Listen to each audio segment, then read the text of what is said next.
Hi കൂട്ടുകാരെ, പുതിയൊരു വീഡിയോയിലേക്ക് എല്ലാവർക്കും സ്വാഗതം. അങ്ങനെ മറ്റുള്ളവരുടെ ഭക്ഷണം മുട്ടിച്ചിട്ട് ഇരുന്ന് കഴിക്കുന്ന ആ രീതിയിൽ സുശീലയോട് സത്യം സംസാരിക്കുകയാണ് കേട്ടോ. അപ്പോൾ സുശീല പറയാണ്, അതെ തിന്നാൻ വാരി കൊടുക്കേണ്ട സമയത്ത് നന്നായി വാരി കൊടുത്തിട്ടുണ്ട്. ഇപ്പോൾ ഒറ്റയ്ക്ക് കഴിക്കാനും ഒക്കെ അറിയാം. വിശപ്പുള്ളപ്പോൾ കഴിച്ചോളും, വിശപ്പില്ലാത്തത് കൊണ്ടാണ് കഴിക്കാത്തത്. അപ്പോൾ ഷ്യാമിന് ദേഷ്യം പിടിക്കുക. അപ്പോൾ ഷ്യാമ് ചോദിക്കുകയാണ്, നമുക്കൊരു കുറ്റബോധം തോന്നില്ലേ ഇന്ദ്രവട്ടനോട് ഇങ്ങനെയൊക്കെ പറഞ്ഞതില്ലെന്ന് ചോദിക്കുകയാണ് കേട്ടോ. ഞാൻ എന്തിനാടാ കുറ്റബോധം തോന്നുന്നുണ്ടത്? അവനെ ഞാൻ നല്ല നിലയിൽ വളർത്തി. ഇന്ന് ഇന്ദ്രനായത് ഞാൻ വളർത്തിയത് കൊണ്ട് തന്നെയാണ്. അപ്പോൾ അത് അവനെ ആലോചിക്കണം. അതുകൊണ്ട് അവന് വിശപ്പുണ്ടെങ്കിൽ അവന് കഴിച്ചോളൂ. അപ്പോൾ സോന വരികയാണ്. അപ്പോൾ സോനക്കൊന്നും പറയാനില്ലേ എന്ന് ചോദിക്കുകയാണ് സുശീല. ആ സമയം സുശീലയോട് പറയാണ്, എനിക്കെന്ത് പറയാൻ, എന്ത് പറഞ്ഞിട്ട് അവനാൻ ചെയ്തത് തെറ്റാണെന്ന് തോന്നലില്ലാത്തവരോട് എന്ത് പറയാൻ എന്ന് പറയാൻ കേട്ടോ. അപ്പോഴേക്കും സുശീല അവിടെ നിന്ന് ദേഷ്യത്തോടു കൂടി എണീറ്റ് പോവുകയാണ്. എന്നാൽ ഈ സമയം ഇപ്പുറത്ത് ഇന്ദ്രനെയാണ് കാണിക്കുന്നത്. ഇന്ദ്രനെ ഷ്യാമ അങ്ങനെ എല്ലാവരും അപ്പുറത്തങ്ങനെ ഇരിക്കുകയാണ് കേട്ടോ. അപ്പോൾ അങ്ങോട്ടേക്ക് അനുപമ ചായയുമായി വരികയാണ്. അപ്പോൾ കാണാം അങ്ങോട്ടേക്ക് മണി വരുന്നത് കേട്ടോ, ഇവരുടെ കടയിലെ ആ പയ്യൻ. അപ്പോൾ അവർ വരുന്നത് കണ്ടുമ്പോൾ ഇന്ദ്രൻ എന്താ മണി, എന്താ പ്രശ്നം എന്നൊക്കെ ചോദിക്കുകയാണ്. ഇന്ദ്രേട്ട കട തുറന്നിട്ട് 3-4 ദിവസമായല്ലോ, ഇന്ദ്രേട്ട എന്താ കട തുറക്കാത്തതെന്ന് ചോദിക്കുകയാണ് കേട്ടോ. ആ സമയം പറയണേ, അത് പിന്നെ കട തുറക്കുന്നില്ല, നീ പൊയ്ക്കോ എന്ന് പറയണേ. എന്നാൽ ഞാൻ ചാവി നിനക്ക് തരാം, നീ കട തുറന്നോ എന്ന് പറയണേ. അപ്പോഴേക്കും അനുപമ പറയണേ, എന്തിനേയും മണിക്ക് ചാവി കൊടുക്കുന്നത്, അത് വേണ്ട, ഇന്ദ്രേട്ടൻ തന്നെ പോയി കട തുറക്കുകയെന്ന് പറയട്ടെ. അത് കേൾക്കുന്നതിനോട് കൂടിയിട്ട് എന്താ അനു നീ ഇങ്ങനെയൊക്കെ സംസാരിക്കുന്നത്, കാരണം എൻ്റെ മാനസികാവസ്ഥ നിനക്കറിയില്ലേ? അപ്പോഴേക്കും സത്യം പറയണേ, എന്ത് മാനസികാവസ്ഥയാണ് ഇന്ദ്രേട്ടനുള്ളതെന്ന് ചോദിക്കുകയാണ്. ആ സമയം അനുഭവം പറയണേ, എന്ത് മാനസികാവസ്ഥയാണ് ഇവിടെ ഉള്ളത്, തകർക്കാൻ ഒരുങ്ങിയവർ തകർത്തും കൊണ്ടിരിക്കും. അപ്പോൾ തകരുകയെന്ന് കണ്ട അവർ സന്തോഷിക്കുകയാണ് ചെയ്യുന്നത്. എന്നാൽ ഇന്ദ്രേട്ടനാണെങ്കിലോ തകർന്നിട്ടില്ല എന്ന് കാണിക്കാൻ വേണ്ടി കടയിലോട്ട് പോവുകയും പഴയതുപോലെ ആവുകയും ചെയ്ത ഇതിനൊരു പരിഹാരമാവും. അനു നീ എന്തൊക്കെയായി പറയുന്നത്? അതേ ഇന്ദ്രേട്ട, ഒരിക്കലും തോറ്റു കൊടുക്കരുത്. അപ്പോൾ സത്യനും പറയുന്നത്, തോറ്റു കൊടുക്കരുത് ഇന്ദ്രേട്ടൻ പഴയതുപോലെ ഇന്ദ്രേട്ടനാവണേ. അപ്പോൾ അനുഭവം പറയണേ, ആ കടയാണ് ഇന്ദ്രേട്ടനെ ഇന്ന വിലയ്ക്ക് എത്തിച്ചത്. അപ്പോൾ അതൊന്ന് ചിന്തിക്കുന്നത് നല്ലതാണ്. അപ്പോൾ ഇന്ദ്രേട്ടൻ ഒരിക്കലും തോറ്റു കൊടുക്കരുത്, ഇന്ദ്രേട്ടൻ എന്തായാലും പോയിക്കോ എന്ന് പറയട്ടോ. ഇത് കേൾക്കുന്നതിനോട് കൂടി പിന്നീട് ഒന്നും നോക്കില്ല. എന്നാൽ ശരി ഞാൻ പോയേക്കാം എന്ന് പറഞ്ഞിട്ട് മണിയോട് പറയണം, നീ നടന്നോ ഞാൻ വരാമെന്ന് പറയട്ടോ. പിന്നീട് കാണിക്കുന്നത് വിനയനാണ്. വിനയൻ ഒരു CCTV കട വാങ്ങാൻ വേണ്ടി പോവുകയാണ്. അവിടെ ചെല്ലാണ് വിനയൻ. അങ്ങനെ ആ കടയിലെ പരിസരം കാര്യങ്ങളൊക്കെ നോക്കുകയാണ്. അപ്പോൾ അതിൽ മൊത്തത്തിൽ സാധനങ്ങളുണ്ട് കേട്ടോ. അപ്പോൾ അയാൾ പറയണേ, നീ പക്കയാണല്ലോ, എത്ര നേരത്തെ വന്നു? ഞാൻ കുറച്ച് സ്ട്രിക്റ്റ് കൂടുതലാണ്, എനിക്ക് കാര്യങ്ങളൊക്കെ പക്കയായിരിക്കണം, പറഞ്ഞ സമയത്ത് വാക്കാണ്, അങ്ങനെയുള്ളൊരു സ്വഭാവക്കാരനാണ് ഞാൻ. ഓ ആണോ, എന്നാൽ നീ ഒരു കാര്യം ചെയ്യും, ഞാനൊരു കാര്യം പറയട്ടെ, ഈ കടക്കൊന്ന് മൊത്തത്തിൽ ചുറ്റിക്കണ്ടോളൂ. ഞാൻ കണ്ടു, എന്തായാലും CCTVയുടെ ഭാഗം മൊബൈലിൻ്റെ ഷോപ്പൊക്കെ ആ ഭാഗത്താണല്ലേ. അല്ല ഇത്രയും നല്ല കട ആയിട്ടും ഇത്രയും സാധനങ്ങൾ ഉണ്ടായിട്ടും ഇത്രയും കച്ചവടം ഉണ്ടായിട്ടും നിങ്ങൾ എന്തിനാ ഈ കട വിൽക്കുന്ന, അതിനെക്കുറിച്ചൊന്ന് പറയാമോ? അപ്പോൾ അയാൾ പറയണേ, ഇവിടെ മൊബൈൽ നേരാക്കുന്ന പയ്യനുണ്ട്, അവന് പോയി. അപ്പോൾ അവന് പോയതുകൊണ്ട് തന്നെ വേറൊരാളെ വെക്കുക എന്നുള്ളത് ഒരു ടാസ്ക്കാണ്, അത് കിട്ടാൻ ബുദ്ധിമുട്ടാണ്. പിന്നെ എനിക്കത് മാത്രമല്ല, എനിക്ക് പോകണം വിദേശത്തോട്ട്, എൻ്റെ മക്കൾ അവിടെ പഠിക്കുന്നത്, അപ്പോൾ അവരുമായി അവിടെ സെറ്റിൽ ആവണം എന്നുള്ള ആഗ്രഹമുണ്ട്.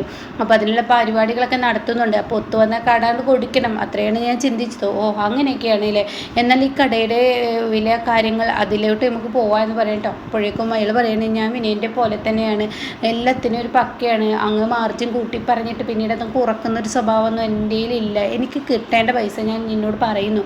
ഓ അങ്ങനെയാണോ, എന്നാൽ പറഞ്ഞോളൂ എന്ന് പറയുന്നത്. എനിക്കൊരു 20 ലക്ഷം രൂപ കിട്ടണമെന്ന് പറയട്ടോ. ഇത് കേൾക്കുന്ന വിനയന്, ഓ ഞാനൊന്ന് ആലോചിച്ചിട്ട് ബാക്കി കാര്യങ്ങൾ പറയാമെന്ന് പറഞ്ഞിട്ട് വിനയൻ അവിടെ നിന്ന് ഇറങ്ങുന്ന സമയത്താണ് കേട്ടോ ധനനെ അവിടെ വെച്ച് കാണുന്നത്. അപ്പോൾ ധനനെ കാണുന്നതിനോട് കൂടി തന്നെ, ഏട്ടാ എന്തൊക്കെയുണ്ട് വിശേഷങ്ങൾ, വിനയ എന്താണ് വിശേഷങ്ങൾ എന്നൊക്കെ ചോദിക്കുകയാണ്. സംഭവങ്ങളൊക്കെ അറിഞ്ഞില്ലേ, ഞങ്ങളവിടെ പോയി. അതൊക്കെ ഞാൻ അറിഞ്ഞു, ഇന്ദ്രനെ അവിടെ നൂലുകെട്ട് ചടങ്ങിന് പോയപ്പോൾ അവിടെ അങ്ങനെയൊക്കെ ഒരു സംഭവമുണ്ട്.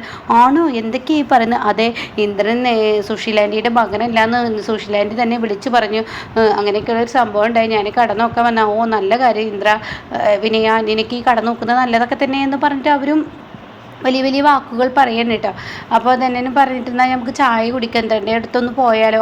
നമുക്ക് പോകാൻ ധനനും പറയാണ്. അങ്ങനെ ഒരു ചായ കുടിക്കാൻ പോകുമ്പോൾ ഒരു ലോട്ടറി അവിടെ വിൽക്കുന്നുണ്ട് കേട്ടോ. അപ്പോൾ വിനയൻ അതിൽ നിന്ന് ഒരു ലോട്ടറി എടുക്കാനൊരുങ്ങും. അപ്പോൾ ധനേട്ടൻ്റെ കൈ കൊണ്ട് ഒരു ലോട്ടറി. വിനയൻ, നിനക്ക് ഇങ്ങനെയുള്ളതിലൊക്കെ വിശ്വാസമുണ്ട്, ഇതൊന്നും എടുത്തിട്ട് കാര്യമില്ല, അത് അടിക്കില്ല. അപ്പോൾ വിനയൻ പറയണേ, എനിക്ക് വെച്ചത് കയറ്റാണ്, എൻ്റെ മകൻ ജനിച്ചത് മുതൽ എനിക്ക് വെച്ചത് കയറ്റാണ്, അതുകൊണ്ട് തന്നെ എനിക്ക് അടിക്കും, ധനേട്ടൻ എടുത്ത് തന്നോളൂ ഒന്ന് എന്ന് പറയണം. അങ്ങനെ ധന എടുക്കുകയാണ്. ആ സമയം ധന എടുത്തോടെ തന്നെ പറയണത് ധനേട്ട എടുത്തിട്ട് കാര്യമൊന്നുമില്ല, ധനേട്ടന് ഭാഗ്യമില്ലാത്ത ആളാണ്, അതുകൊണ്ട് ഞാനൊന്ന് എടുക്കട്ടെ എന്ന് പറഞ്ഞിട്ട് വിനയന് ഒരു ഡോക്ടർ എടുക്കുന്നുണ്ട് കേട്ടോ.